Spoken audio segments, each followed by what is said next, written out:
Mikhail, thanks so much for your time.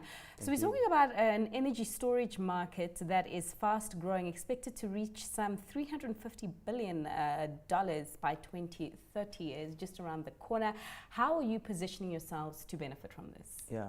So thank you very much for having me here. It's a pleasure. So we're looking at utility scale applications. We think that because South Africa has vanadium, and it's actually the second largest resource base in the country, we see an opportunity to make one of the components of the vanadium redox cell batteries, the vanadium electrolyte, here in South Africa, and to actually play in a very large global supply chain. Bushveld Minerals, which recently acquired Vametco, is an AIM-listed company. We've got a very large base here in South Africa. We, at the moment, produce around 3.5% of the world's vanadium, and we're still looking at opportunities to increase that in the near future. So locally here, who are your clients? Well, so at the moment, we've got one project that we started last year with Eskom, and certainly the utility space is one of the locations where we think there's a very large opportunity for vanadium redox cell batteries. The battery can do a lot of things. It lasts for 20 years, unlike other technologies. It's very good for large energy applications. 4 hours a day, 6 hours a day of storage. Nobody can compete in terms of cost and price with a vanadium flow battery. So I suppose as South Africa ramps up its not supply rather, but ramps up its renewable energy market, this feeds well with you guys. It certainly does work very well with renewables, but whether we have a base load future such as coal or nuclear or renewables, storage makes the system much more efficient. And by the way, it's not only about South Africa, right? We've got very poor grids further north, a lot of off-grid opportunities in there. If you take solar, which is everywhere on the continent, we add storage to it. We've got a clean solution, and we've got a cheaper solution than diesel or heavy fuel, which is what most folks use nowadays. What was interesting about the vanadium market, I see that the price in itself is actually doing very, very well, and they're talking about tighter supply, a lot more demand from the steel industry. What's going on there? Yeah, so I think it's partially demand, but it's actually more supply. So South Africa used to produce a lot more. Highveld Steel and Vanadium actually used to produce some vanadium as well.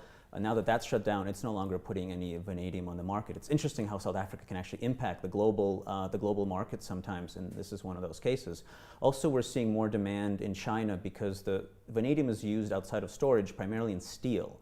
And the regulatory environment has actually required higher grade steels, which require more vanadium. So that's increased demand within China. China used to export vanadium, they no longer do it.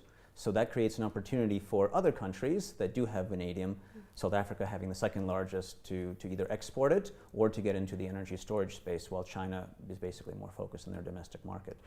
So, whenever as Highveld Steel did exit the game, who entered there? I know ArcelorMittal did take over some of their operations, but was the vanadium included? Well, the mine was shut down. The Mapox mine hasn't been producing. So as a result, we had a number of producers in South Africa. We're now down to 2, ourselves being one of them. Right, so this is a great export opportunity for South Africa if we can actually ramp this up. Absolutely, absolutely. And the idea is not to just export the material, it's to export beneficiated and higher value add products. So at Vametco, we make nitrovan, which is used for ferrovanadium, and that goes into steel. We want to make electrolyte out of the vanadium, so that will be another value-added product that Bushveld can add to its portfolio, and South Africa can add to its exports. What's holding you back from doing more here? Well, I think part of it is the market, right? So the market, it's growing very fast in countries like the United Kingdom, the United States, China, Australia. Here, not as fast, and so there's Why not? Well, there's regulatory uncertainty. How do you treat storage?